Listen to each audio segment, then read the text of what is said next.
Voy a invitar a la primera de las expositoras de hoy porque vamos a tener una charla sobre coproducciones.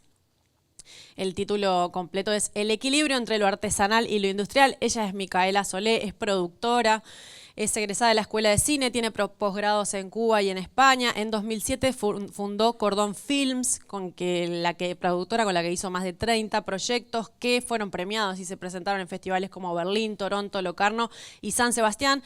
Es docente, es jurado, es tutora de muchos proyectos. Bienvenida, Micaela Solé, y los dejo con ella. Vale, muchas gracias, Maja. Anda.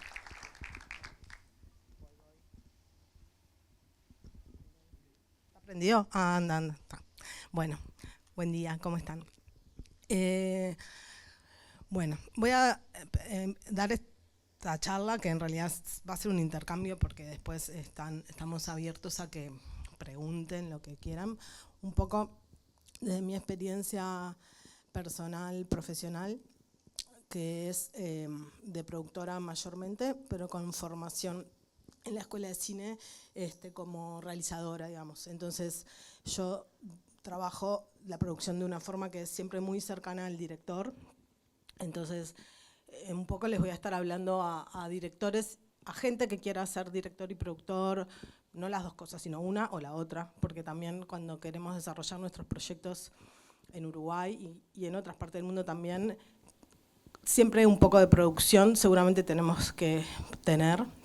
Nunca es la producción como lo que en general a la mayoría de la gente le gusta como primera cosa, porque se suele como perder de vista la parte creativa que tiene la producción, pero que es mucha, porque el productor está en todas las etapas del proyecto y participa en todas las decisiones creativas. Pero además hay diversas formas de producir y también diversos proyectos. No todos los proyectos necesitan lo mismo o van a ir a buscar los recursos a los mismos lugares. Y en ese sentido, muchas de las cosas que decían los colegas ahí en el video de Reducto son verdad. O sea, siempre hay que estar abierto, acomodándose a los cambios, porque todo cambia mucho en esta en el mundo, y en nuestra industria en particular. Desde dónde ir a buscar los recursos financieros para hacer la película, qué socios podemos ir a buscar, sobre todo como a nivel internacional, donde también afecta mucho como las realidades de los otros países. Tradicionalmente para Uruguay y Argentina era un socio natural, siempre lo fue, y bueno, por ejemplo en este momento está complicado en Argentina, entonces bueno, uno va como cambiando un proyecto. También los proyectos piden cosas por su propia naturaleza, por el guión, por dónde ocurre, de cómo son los personajes. Todo eso hay que también tener en cuenta cuando uno va a tratar de hacer una coproducción. En Uruguay, desde que yo empecé mi productora junto con mi socio, que la abrimos en el año 2007 para hacer la primera película que hicimos, que fue Norberto apenas tarde, que si bien yo ya trabajaba como jefa de producción y como directora de producción en otras películas anteriormente, que es un cargo más, bueno, es técnico, esa fue como mi ópera prima como productora y también fue la ópera prima de Daniel como director. Entonces, como que fue la película que a nosotros y a mí como productora aprendí con ella, porque en realidad uno aprende cuando realmente hace todo el proceso entero de empezar con un guión, buscar la financiación, filmarla, hacer toda la postproducción y después estrenarla, distribuirla, ir a festivales. Ahí uno termina de entender. Hay cosas que hasta que uno no estrena una película tampoco las entiende. Y también las películas muchas veces, tal vez antes más que ahora, se defienden por sí mismas. O sea, empieza a ser como muy impresionante como uno va y manda una película a un festival que queda en un lugar del mundo del que uno capaz que nunca escuchó hablar mucho o no conoce a nadie, y un programador la selecciona porque sintió que tu película lo emocionaba. Que creo que es un poco lo que nos mantiene la energía viva también, porque es como un trabajo muy cansador que nos lleva mucha energía en determinados momentos, pero cada vez que alguien se emociona con una historia que nosotros contamos, es, bueno, revivimos, ¿no? Como es que... Entonces, les quería contar un poco de cada una, medio rápido, voy a ir salteando algunas, cómo la financiamos y cómo la distribuimos, para que más o menos, eso, poder hablar de cómo vas a encontrar un coproductor si no tenés ninguna idea, si no tenés, todavía no conoces a nadie, después van a ir como armando sus redes. En el caso de Norberto, nosotros sí conocíamos, fue una coproducción con Argentina, con un productor que conocíamos, y bueno, la financiamos básicamente con una parte de fondos públicos, de los que hay acá, de fondos concursables, que en Uruguay, en ese momento, cuando hicimos Norberto, estaba solo el FONA y Montevideo Socio Audiovisual, que tenía otro formato. Inmediatamente después surgió el Fondo de Fomento, 2 años después. O sea que, desde mi punto de vista, es bastante reciente la existencia de los fondos en Uruguay. Digo porque acá ya hay varias generaciones que cuando salieron de la escuela de cine o cuando empezaron ya las cosas están como más asentadas y hay un fondo y hay 3, seguimos diciendo que son pocos, pero hubo un momento hace no tanto que no había ninguno o había uno solo. En el caso de Norberto ganamos el FONA, y eso fue lo que la volvió un poco real y ahí hubo que armar la empresa y empezar a trabajar de verdad. Y entonces armamos la coproducción y la presentamos a Ibermedia, que Ibermedia es un fondo de cooperación entre todos los países de Iberoamérica, que cada país aporta dinero y da fondos para desarrollo de películas en coproducción internacional y para producción de películas en coproducción internacional. Es un préstamo si uno recupera el monto total que invirtió en hacer la película, tiene que devolverlo, o en el mismo porcentaje, ¿no? Se vuelven socios, digamos.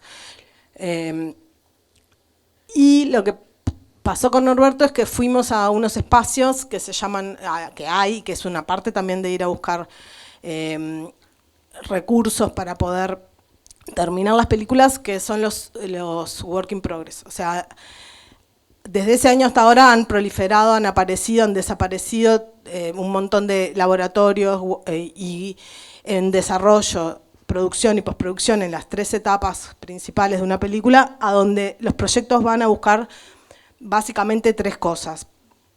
Puede ser formación para quienes lo están llevando adelante, tanto el director como el productor y a veces el guionista, en donde hay espacios de talleres y donde se te hacen tutorías y en general los proyectos crecen y además vas armando tu red internacional, así como uno arma redes en Uruguay primero con sus compañeros de estudio, después con la gente que empezás a conocer cuando empezás a trabajar.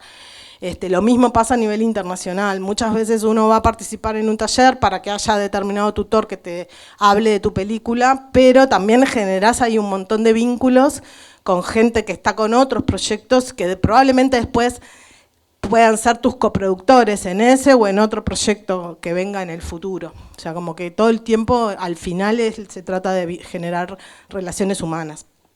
Y lo que vas a buscar es, 1, formación, asesoría sobre el proyecto. 2, financiación, porque todos esos espacios tienen en general o premios que te ayudan a terminar la película, mucho en postproducción, muchas veces tienen servicios de postproducción, o muchas veces dinero, antes más que ahora. Antes había más espacios que directamente el premio era dinero, igual ahora algunos hay. Y lo tercero es visibilidad internacional, porque cada vez que un proyecto empieza, se muestra en un laboratorio, se muestra en otro, bueno, los agentes internacionales de la industria del cine saben que ese proyecto se está haciendo y pueden estar interesados en seguirlo, o vos de repente conociste a alguien en determinado lugar y al año lo contactás de nuevo porque ya lograste filmar. Son como las 3 cosas. En el caso de Norberto, entramos en lo que en ese momento se llamaba Cine en Construcción del Festival de San Sebastián, ahora se llama WIP, Work in Progress, pero es lo mismo. Ese WIP tiene un premio que lo tiene siempre, que es el premio de la industria, que es que te dan la postproducción determinadas empresas españolas y también se vuelven socios de la película. Y tiene otro premio que va variando, pero que en ese momento era la compra por parte de la televisión española de la película. Y ese fue el premio que nosotros ganamos. Entonces, con esa plata, que era una compra y que manejaba unos montos que ahora son menores, terminamos la película y también nos sirvió como una primer venta internacional de la película. Y entonces, a partir de ahí, nosotros ya habíamos hablado con un agente de ventas que era con base en Los Ángeles, y él ya había entrado, nos había hecho un pequeño adelanto de distribución. Los agentes de venta, si voy como entreverando mucho las etapas, me avisan. Yo lo ordené como por proyecto, pero cualquier cosa me avisan y volvemos para atrás. Los agentes de ventas son empresas que se dedican a vender las películas en muchos territorios a la vez. O sea, hay dos actores que entran cuando uno termina la película, en términos generales. Los distribuidores, que son los que distribuyen las películas en cada territorio, y los agentes de venta, que distribuyen las películas en muchos territorios, y ellos se ocupan de venderla en cada territorio y ahora en la actualidad a las plataformas, a los canales de televisión. Entonces, uno puede trabajar con agente de ventas o no, pero para acceder a determinadas ventas es importante, ya sea con un agente de ventas o con un agregador, porque justamente ellos se dedican a eso. Su red de contactos son los compradores. O sea, nuestra red de contactos como productores y realizadores suelen ser justamente más los otros productores, los otros realizadores, los programadores, la gente de los fondos, también los agentes de venta. Pero como uno no tiene 5 películas al año, sino que tiene con suerte 1 o 2, bueno, si sos una empresa más grande capaz que más, pero tener una es mucho por año para estrenar, no tenés esa asiduidad de tener esos contactos permanentes. Eso es, entonces te asocias con un agente de ventas, que a veces te puede pagar por adelantado, un adelanto que nosotros también usamos muchas veces para terminar la película o para hacerla. Y bueno, en el caso de Norberto hubo un agente de ventas que, bueno, que después se ocupó como de los festivales. Ellos se contactan con los festivales, le ofrecen la película. Los festivales también es como un mundo particular porque también es un espacio de venta y de visibilidad. Muchos festivales le pagan a las películas por ir. Entonces, para una película que de repente sea más chica, como un documental, puede pasar que la fuente principal de entrada de ventas sean los festivales. Si hace muchos festivales o un recorrido razonable, puede llegar a un monto de ventas que es más o menos lo esperable para un documental, por ejemplo. La segunda película, que se llama Dos Hermanos, es una coproducción minoritaria nuestra. Eso quiere decir que es una película argentina que necesitaban un productor en Uruguay, porque se filmaba una parte en Uruguay en ese caso, está filmada en Carmelo, y entonces también cuando uno hace coproducciones minoritarias, en cierta forma yo lo veo como hay una parte que es colaborar justamente con esta gente que de repente colaboró antes en la tuya. El productor de Dos Hermanos había entrado como productor asociado en Norberto. No fue como nuestro coproductor principal, sino un productor asociado que entró al final. Entonces, nosotros al colaborar en la de él, digamos, también fuimos bueno, devolvimos un poco como lo que ellos nos daban en cuanto a trabajar para su proyecto. En ese momento no había en Uruguay fondos para coproducciones minoritarias, estaba Ibermedia, o sea, sí nos presentamos a Ibermedia juntos y obtuvimos ese fondo.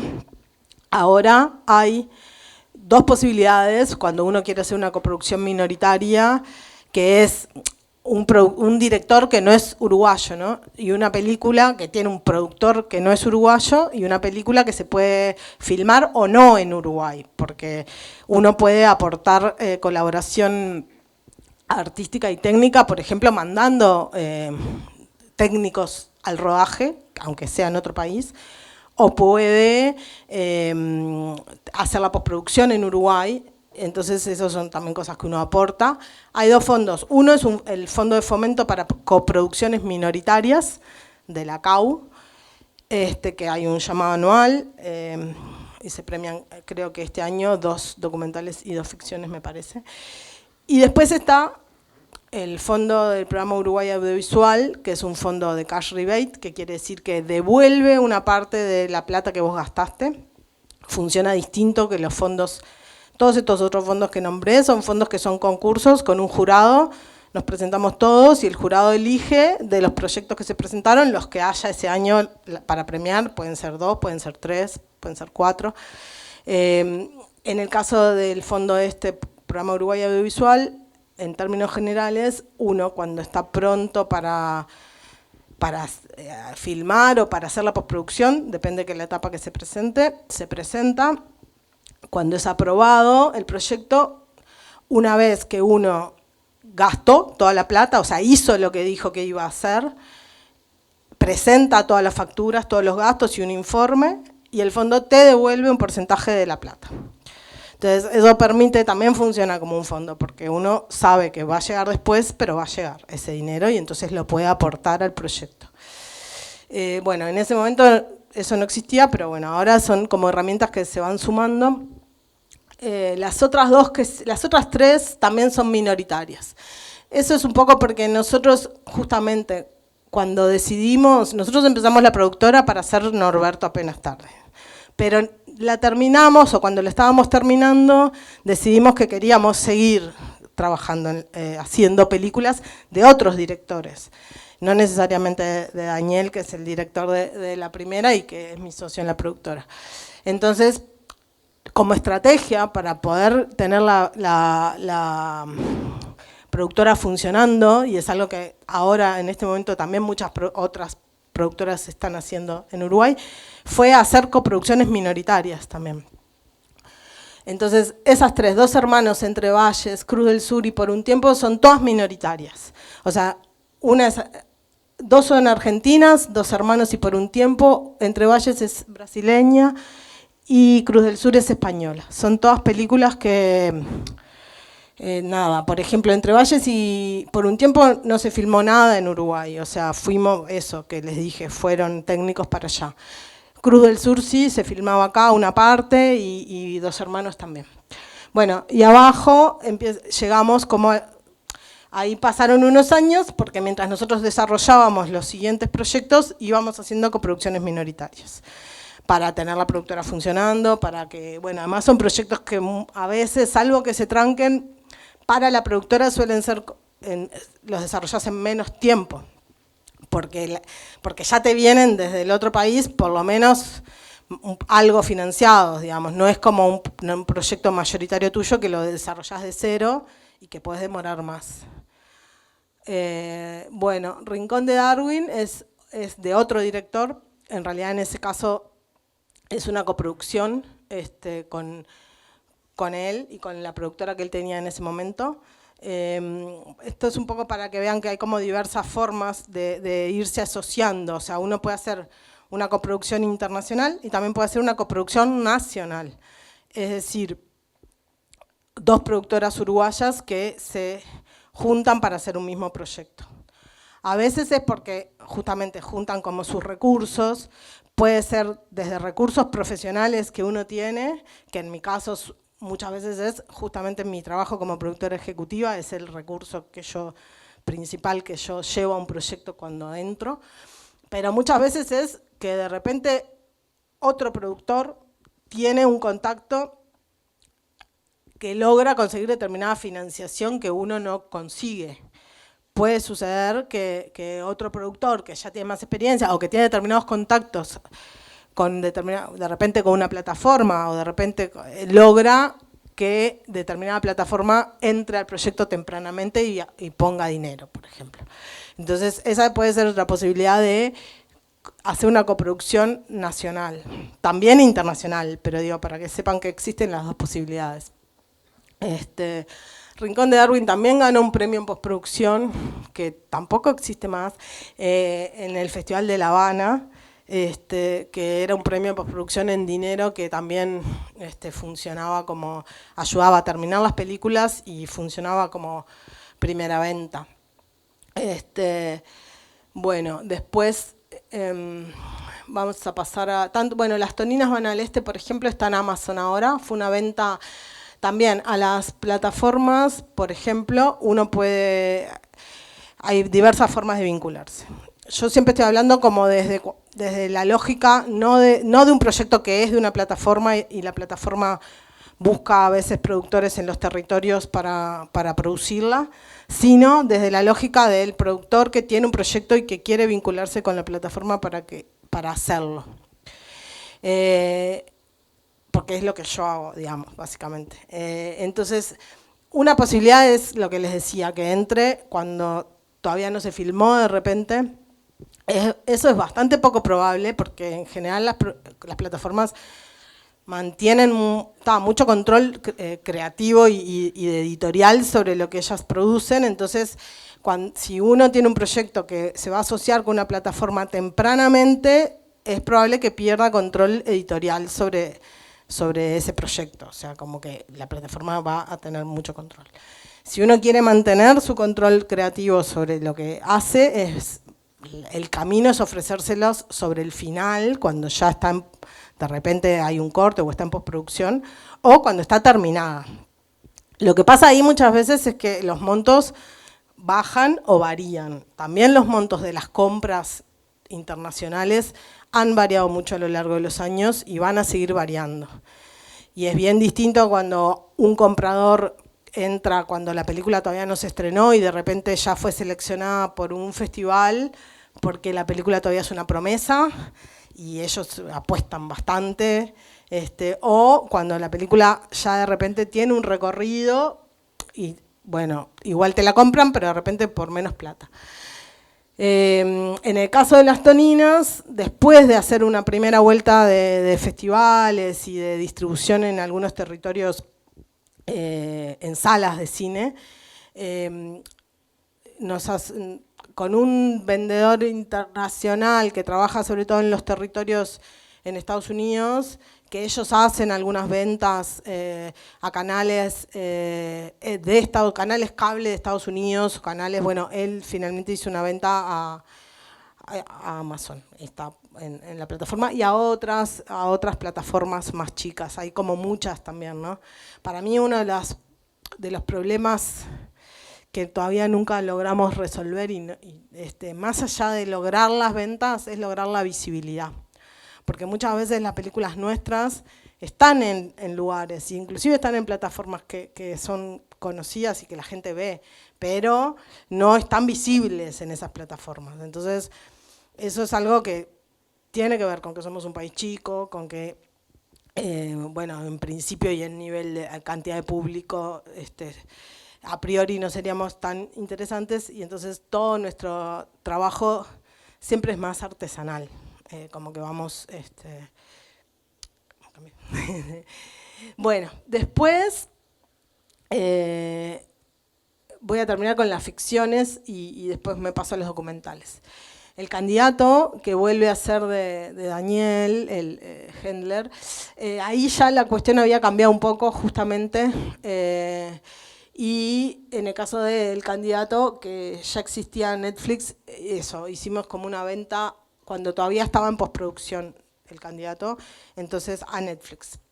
Eso tiene una parte que está buena porque es una venta de un monto importante que permite que los coproductores todos cobren, porque uno cuando hace una coproducción, que eso me olvidé de aclararlo, básicamente lo que hace es asociarse con alguien y darle una parte de la película. Entonces, cuando la película se termine y se venda, o sea, una parte que es proporcional en general a lo que aporta. En principio, es proporcional a lo que aporta a nivel presupuestal. Ahora, no es la única manera, porque a veces pasa, y también nos pasa a nosotros, capaz que ahora menos, porque ahora en Uruguay hay más fondos. Pero al principio, cuando en Uruguay había muy pocos fondos, era muy probable que el coproductor mayoritario de otro país pusiera en plata más plata que nosotros. Y de repente teníamos una película que era nuestra, nuestro guión, nuestro director, filmada acá, pero en plata, de repente habíamos conseguido más plata afuera. Entonces uno a veces puede ponderar eso y puede decir, bueno, vos ponés más plata, pero estamos haciendo una historia que es mía, y entonces es como una negociación donde hay que hacerla cada vez, hay que encontrar coproductores en los que uno confíe y con los que pueda hablar. Pero bueno, finalmente llegar a un acuerdo en el que todos se sientan cómodos, y cuando llegue el momento de las ventas, se van a repartir las ventas en los porcentajes que tienen de participación en la película. Entonces, por eso también es importante lo de conseguir también vender, no solo para nosotros, sino para nuestros socios que aportaron. Muchas veces conseguís inclusive socios que aporten dinero, y ahí, bueno, o sea, no solo gente que obtuvo fondos de otros países, de públicos o privados, pero que están hechos para apoyar la producción de cine, sino a veces hay productores, inversores privados que pusieron dinero, y ese dinero hay que devolverlo. Entonces, durante mucho tiempo acá era un gran riesgo, porque la forma de devolverlo era confiar que ibas a tener una venta. Bueno, ahora, como están estos otros elementos, de repente esta cuestión del cash rebate, de plata que vos vas a saber que vuelve, podés decidir en el momento que vas a filmar, bueno, yo le pido plata a tal, porque cuando yo termine de recibir el dinero del programa Uruguay Audiovisual, yo se la devuelvo, por ejemplo, o a un banco, que ahora existe la posibilidad de un préstamo del BROW, se hizo un convenio para justamente películas que tienen esta financiación asegurada, para préstamos con un poco más baja la tasa, igual es un poco, yo no recomiendo. Y después, bueno, lo que pasó ahí fue que fue en postproducción, y entonces eso nos acortó el periodo de festivales, porque la plataforma te la compra, pero te dice, yo voy a estrenar en marzo, y entonces, en general, las ventas de las plataformas no suelen ser ellas no te piden exclusividad. Te dicen, vos le podés vender a otras personas en mi mismo territorio, en los territorios que yo estoy tomando. Y ellos toman todo, ¿no? Porque en este caso tomaban toda Latinoamérica y Estados Unidos. Pero los otros posibles lugares donde vos podés pasar la película no te aceptan, porque vos tenés los cines o tenés los festivales, y entonces a veces te dicen, bueno, pero si está en Netflix, ¿quién va a venir a mi sala a verlo? Eso también ha ido cambiando. En ese momento, que era el 2016, era más inflexible. Ahora hay algunas películas, ustedes lo saben, que salen en cine y salen al mismo tiempo en las plataformas, y bueno, depende la capacidad de negociación que vos tengas. Pero en nuestro caso y en ese momento nos dieron como una ventana de tiempo para hacer festivales, y después ya fue a Netflix. Los festivales, como les decía, es eso, son fuente de financiación también. Primero porque pagan por pasar las películas, que es algo que en general no se sabe mucho, y aparte es como de negociación con cada festival, y en general ellos prefieren pagarle a los agentes de venta. O sea que cuando vos estás haciendo como productor la vuelta a vos de los festivales, que se puede, y muchas veces hasta tiene sus pros y sus contras, porque vos como productor siempre le vas a poner más energía a tu película. Entonces, la trabajás, escribís, volvés a escribir, cuando empezás a tener determinados vínculos con programadores y con festivales, también a los festivales les gusta hablar con los directores, entonces de repente escribe el director. El agente de ventas es más un vendedor, la pone en la vidriera. Si funciona, funciona, si no funciona, a veces queda por ahí. Pero los festivales prefieren pagarle a los agentes de venta. Muchas veces no le pagan a los productores, otras sí. Y además hay premios en los festivales. O sea, hay festivales que tienen premios en dinero, con montos relativamente importantes también. Y esa también es una fuente de financiación para las películas. Bueno, las rutas en febrero y No llores por mi Inglaterra son minoritarias de nuevo. No llores por mi Inglaterra es argentina, las rutas en febrero es canadiense. Y son películas que se filmaron acá, en las que tuvimos bastante participación creativa, sobre todo en las rutas en febrero, que ganó Mejor Ópera Prima en Toronto. Y bueno, y después La teoría de los vidrios rotos es otra vez del mismo director de Rincón de Darwin, y que tenemos esa forma de trabajar que es un poco diferente porque él empieza desarrollando las películas, Parker, el director, y nos asociamos cuando en determinado momento y la llevamos adelante juntos, ¿no? Bueno, y después, en un momento, yo empecé a hacer documentales. Básicamente porque empecé a trabajar con Aldo Garay, que es un director de documentales, hicimos El Hombre Nuevo, que para mí fue como un descubrimiento de cómo es trabajar un documental, porque es bien distinto a trabajar una ficción desde el punto de vista del productor, digamos, también del director, pero digamos, como productor también tenés mucha, es más estirado en el tiempo el trabajo, vas filmando como más distanciado, te permite un mayor manejo de los recursos, tanto económicos como creativos, podés estar como muy cerca del proceso.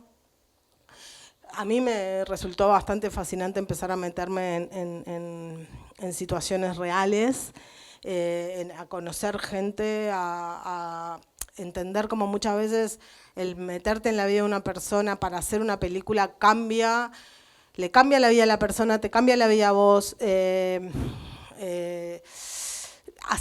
ocurren cosas en las vidas de esa gente que de repente sin la película no hubieran ocurrido. El Hombre Nuevo es un gran ejemplo de eso porque, no sé si la vieron, pero lo que pasa es que Estefanía es una persona trans que es cuidacoche acá en Montevideo, pero ella nació en Nicaragua y hacía muchos años que había perdido el contacto con su familia en Nicaragua. Y entonces nosotros viajamos a Nicaragua a buscarla, a la familia, y la encontramos. Entonces, bueno, fue un cambio grande en la vida de ella. Bueno, esa película ganó el Teddy Award en Berlín. Tengo que redondear, entonces voy a parar y les voy a dar espacio a que ustedes pregunten. Pero les quiero decir que muchos, sobre todo con los documentales, pero también con algunas películas de Daniel, también hay como otros lugares que uno descubre que se pueden vender, que es, por ejemplo, los circuitos educativos. Por ejemplo, en Estados Unidos, que las bibliotecas de todas las universidades tienen espacio, tienen videoteca, y también compran las películas en montos que están bien y que acá jamás se nos hubiera ocurrido. Como que son un montón de caminos que uno tiene que ir descubriendo y explorando, y que a veces son medios invisibles como para lo que uno cree que es solo ir al cine o solo la plataforma o solo la tele, digamos. Hay un montón de lugares donde las películas se ven y cada película tiene su espacio a encontrar para su público. Bueno, si tienen preguntas.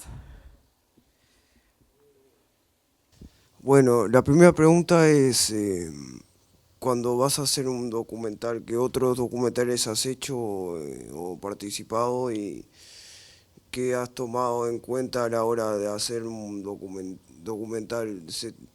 ¿Se ocurre desde el principio o desde una situación que vos ves que decís que puede hacer un documental, o se te ocurre planificar un tema para querer mostrar y después se ve qué personas son, o a veces a partir de una persona y después se hace el documental. Bueno, es que todas son válidas, sí.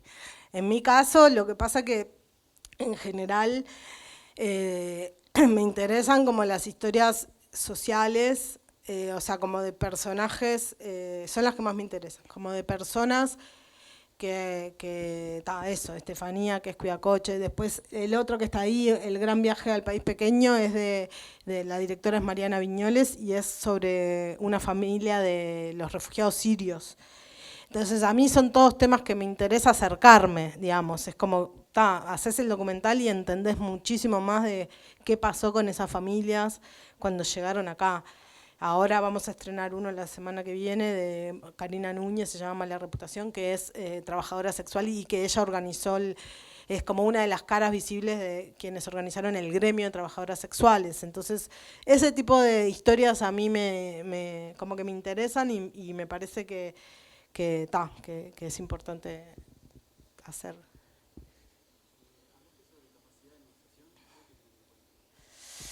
Bueno, para mí, él pregunta por qué tener en cuenta cuando vas a negociar algo.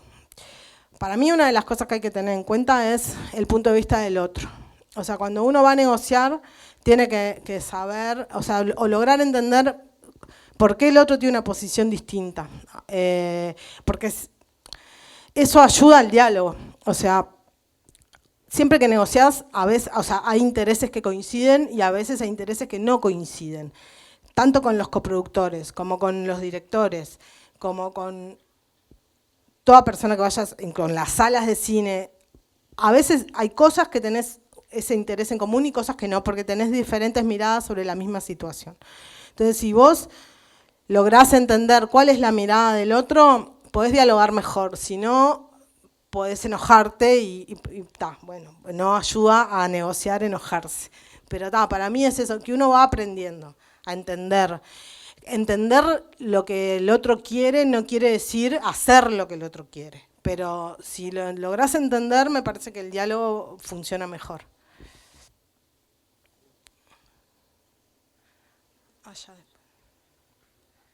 No, pero... Sí, la consulta era cuando usted le transformaron la vida a trans, creo que es en El Hombre Nuevo, que dice que encontraron a la familia en Nicaragua. ¿Fue por un fondo concursable? ¿Cómo lograron llegar a viajar a Nicaragua y transversalizar la vida de esa persona en una cosa totalmente, no, ¿cómo te puedo decir?, totalmente nueva, porque él no la conocía, familia y tal, y es un nuevo aprendizaje, encontrarse con otros, de experimentar nuevos sentimientos, ¿no? Nuevas sensaciones de tanto tiempo, estar como ahí, como sí, vedado ese sentimiento, ¿no? No bueno, estar con él. Sí, bueno, ya que estoy, quiero aclarar algo que es como que para mí, sí, o sea, transformar la vida es mucho, o sea, uno... El documental, la película llega hasta un punto, ¿no? Por supuesto, y por eso hay que tener como una responsabilidad de lo que está haciendo, pero bueno, después la persona también es una persona adulta que tiene determinadas... Nosotros ganamos, en El Hombre Nuevo ganamos, me parece que el fondo de fomento, ganamos un fondo en Chile, porque El Hombre Nuevo es coproducción con Chile y ganamos un fondo en Chile. Y creo que Montevideo Socio Audiovisual. Creo que esos son los fondos principales con los que hicimos esa película y sí, desde el inicio, parte de lo que el director había conversado con la protagonista era ir a Nicaragua a buscar a su familia. Ese era el interés de ella de hacer, aparte de otra cosa que es que ella se sintió validada porque la película muestra algo que ella decía y que en Uruguay nadie le daba mucha bolilla, que era que ella había, siendo niño, peleado en la guerrilla, en la guerra sandinista, digamos, en Nicaragua, que para nosotros justamente es una de las partes interesantes de la película, es porque muestra un momento de la historia de Latinoamérica desde una protagonista que lo vivió en primera persona, pero para ella también era importante. No solo conocer a su familia, sino validarse acá. O sea, gente que la conocía acá cuidacoche y viviendo en refugios, que supieran que ella tenía otra vida, digamos. Buenas. Cuando mencionabas la posibilidad de vender los proyectos a festivales, decías que se puede vender a varios festivales. ¿Cómo funciona el tema de los derechos en ese caso? Porque mira, en el caso de los festivales, o sea, bueno, ahí justamente, vos cuando empezás a hacer la película, en principio tenés todos los derechos. Cada vez que vas sumando un socio, ganando un fondo, consiguiendo una inversión, vas segmentando y entregando parte de esos derechos. Porque, ponele, si vos haces una coproducción con Argentina, que fue en porcentajes, 80 Uruguay, 20 Argentina, lo más clásico es que el productor uruguayo se queda con el 100 de Uruguay, el argentino con el 100 de Argentina, y el resto del mundo se lo divide en 80-20. Eso con el coproductor. Después, los festivales tienen, a veces te pueden entrar como un inversor que te pide quedarse con un territorio o con un porcentaje. Los festivales te piden en general estrenos vinculados al territorio. Cuando son festivales grandes, importantes, te suelen pedir inclusive el estreno mundial, internacional. Nunca te piden el estreno mundial, o sea, te dejan estrenar en tu territorio. Si vos querés primero estrenar en Uruguay, ningún festival te va a decir ahora no podés estrenar acá. Pero sí te piden el estreno mundial, internacional, digamos, y después te empiezan a pedir el estreno por región. Cuando son medianos o más chicos, te piden que sea el estreno europeo, que sea el estreno en España. Entonces ahí en realidad todo el tiempo hay que tomar decisiones. Es bastante estresante. Ahora lo que pasa es que es más difícil, cada vez hay más películas, entonces es más difícil inclusive entrar a los festivales. Antes era bastante normal que una película uruguaya hiciera 40 festivales, 50 festivales, 30, 20. Ahora si hacemos 10 estamos bien, porque hay eso, muchas películas, es más difícil, pero bueno, sí hay que, en general, o si uno logra que un agente de ventas, tener agente de ventas, él va a hacer ese trabajo. Pero si lo vas a hacer vos como productora, hay que diseñarse una ruta, ver como, digamos, lo que más te gustaría estrenar acá, y entonces empezar mandando ahí primero, y bueno, y después, a medida que aparecen las respuestas, ir bajando. Una vez que uno entra a un festival con visibilidad, eso se suele acelerar, porque otros festivales buscan en los festivales. Eso también pasa mucho. En general, las películas que hacen recorrido son las que entraron a un festival medio con visibilidad, y entonces los otros festivales siguen pidiéndotela. Es más fácil hacer, así como una vez que haces uno, haces varios. Lo más difícil es entrar al primero.